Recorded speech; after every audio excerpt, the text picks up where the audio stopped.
In 1992, Mortal Kombat was unleashed into arcades everywhere, taking the world by storm with its digitized graphics, unique 5-button control scheme, and the one thing Mortal Kombat is probably best known for, its copious amounts of blood and gore.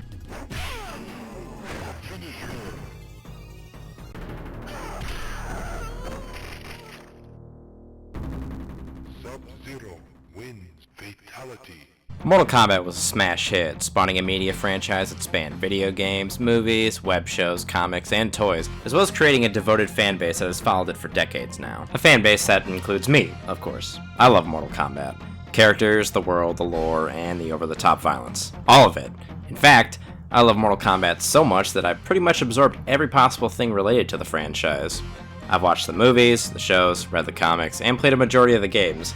In fact, I think the only thing I've missed out on were the 3 MK novels that exist, so if anyone can hook me up with a PDF or something, that'd be awesome. Throughout all this Mortal Kombat related media though, there's one to me, and well, pretty much every fan of Mortal Kombat that sticks out as the worst, and today I'm here to talk about it. I'm talking the absolute worst of the worst that MK has to offer us across its nearly 30-year run. And when I say worst, I mean it. This is the worst thing the Mortal Kombat franchise has ever produced, and no, I'm not talking about this. Brother. You're alive. Too bad you will die. Or this. We need a strategic plan of attack. I got one! Combat time! Or this. I see the ninja has been successful in retrieving my map, as I have foreseen. Let's get something straight. I am not a ninja. I am Lin Kuei. Scorpion was a ninja. Or this.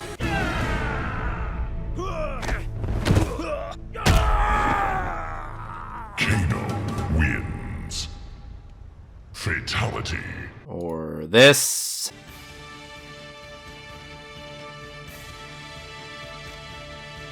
But Shang had perfected his own dark skills over many centuries. God, there's way too many of these things. We're here today to talk about something far more sinister than any of that crap. So prepare yourself, dear viewer. Prepare yourself for Mortal Kombat Special Forces.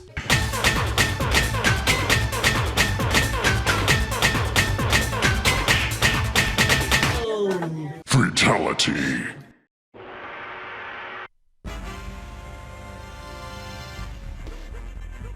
Mortal Kombat Special Forces was unleashed on the world like a fart in church on July 30th of 2000, and it went over, shockingly, as well as a fart in church.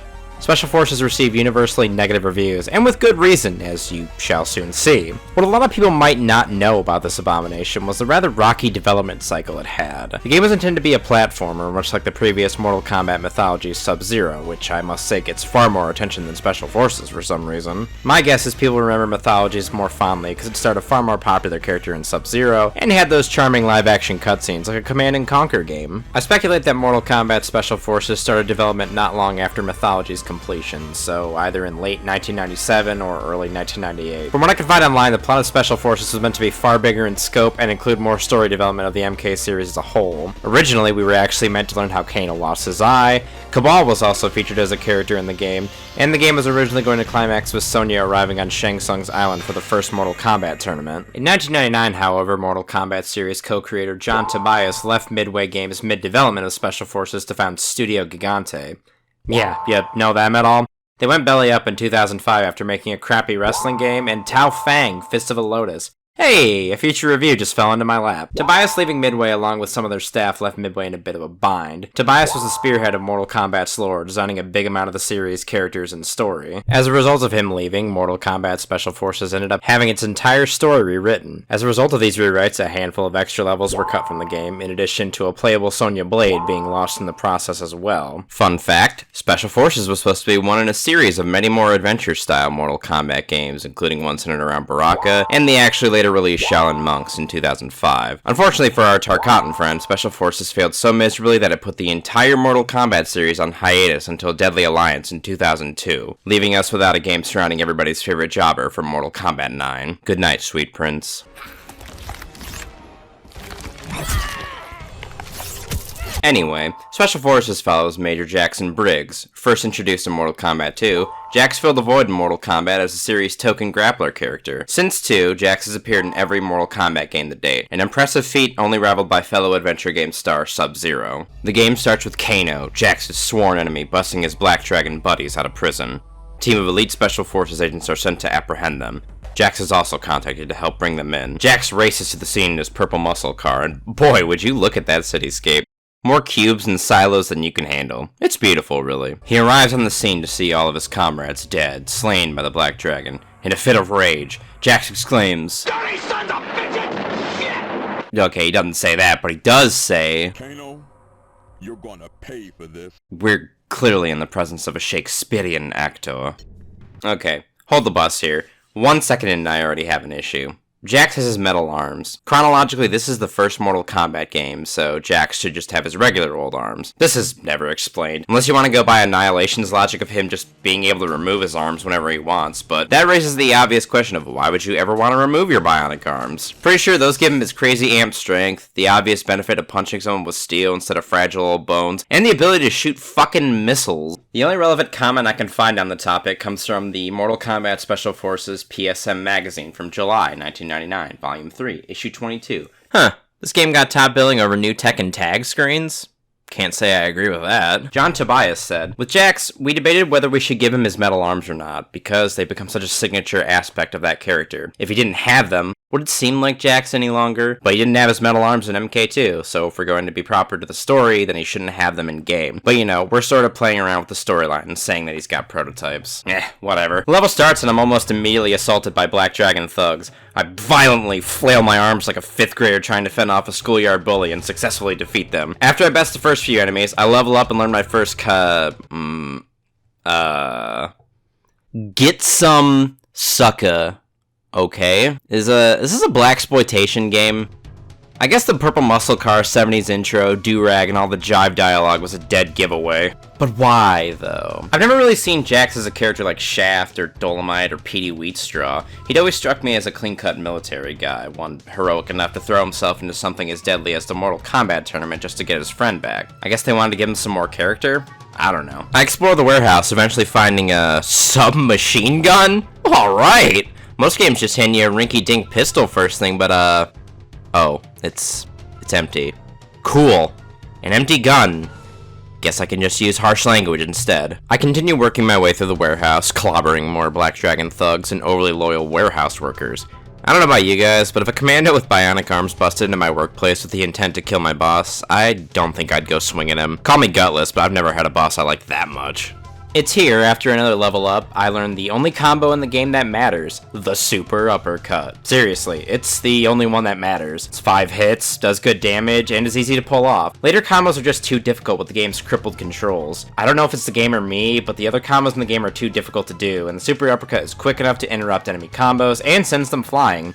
I didn't really see the point of other attacks and just uppercutted my way to victory. So, in the spirit of a Mortal Kombat game. Anyway, I blow up some walls, head up the fire escape, and walk into the game's first boss battle. No Face. A man with a flamethrower, dynamite, and no face? Kinda reminds me of Nick Nitro, to be honest. Demolition is my mission. Fight starts, and I evade the dynamite thrown and the gouts of flame ejaculated by his flamethrower. I close the distance to engage in hand-to-hand combat. He proceeds to flail at me like a child until I'm dead. Cool. Good combos, man. Haven't seen moves like that since 5th grade. Round 2 happens. I close the distance, and he, once again, flails like a petulant child at me, this time locking me down as I block. I can't do anything here. I can either keep blocking, eat the hits that never stop coming, or violently mash X in an attempt to counter with my uppercut combo. Seriously though, he wails on your guard until you drop it. It's pretty funny, actually. The last part of this fight was a solid minute of me blocking his tantrum before I finally said, fuck this, I got health packs, and mashing my uppercut attack till he was dead.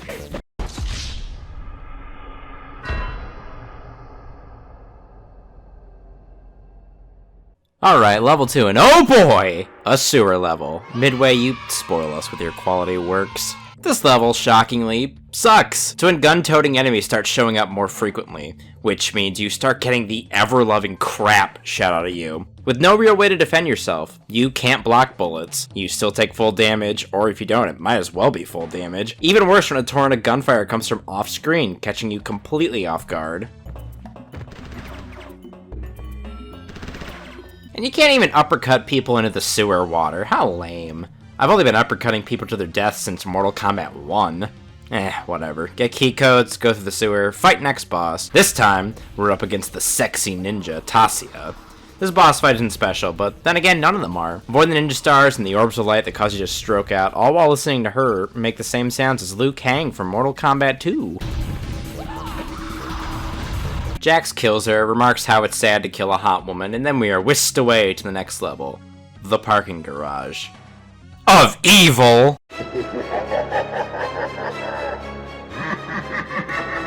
For some reason, the license plates here have Kintaro and Baraka printed on them. That's cute, I guess. They also, for whatever reason, make up the access code for the doors around here. Also, this glass door could stop my progress for some reason. After navigating the parking garage of pure despair, you end up in a Black Dragon mansion. You go through the mansion, taking out thugs and violently beating up on strippers who are just trying to shower. In their boots.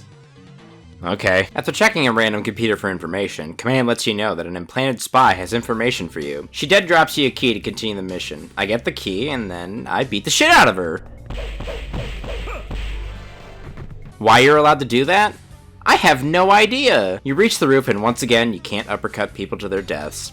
You fight your way through some more goons and blow up a window with C4 before reaching the next boss, Jarek. Okay, Jarek. Semi-familiar face. A semi-familiar face no one gives a shit about, but a recognizable one nonetheless. He throws knives and seizure balls. At this point in the game, I got tired of this shit and just started shooting the fuck out of him before I closed the distance and mashed half combos until I won. I think Jarek's AI was confused by this tactic, evident by his doing nothing as I violently thrashed him to death. But I won at least. Cool. How many more levels do we got?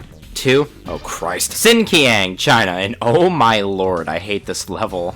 This is without a doubt the worst, most difficult, and most infuriating level in the game. Let me describe this for you. The whole area is just 90-degree turns. Along the cliff sides are men armed with rocket launchers and grenade launchers that will fire on you the exact second you walk into range. You think to yourself, okay, I could just snipe them with my sniper rifle before they shoot.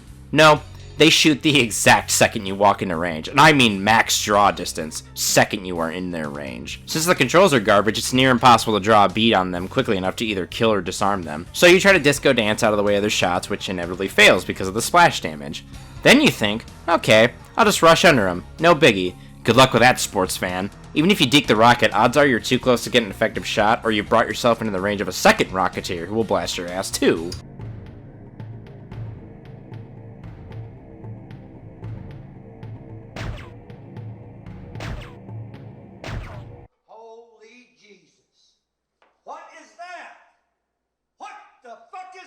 Oh, and if you know where they are already, too bad you can't shoot them ahead of time, since the game doesn't render them in, until you're in range of their weapons, conveniently. I actually found the best way to deal with this level was to just bonsai charge at the enemy like you got a divine wind on your back and get close enough to just face tank the rocket, and hope the ensuing explosion kills or disarms the shooter.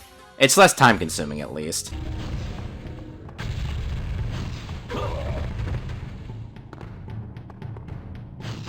Mission complete! Oh, and sometimes the bridges block potential rocketeers. Woohoo! Sweet Christ, I hate this miserable level.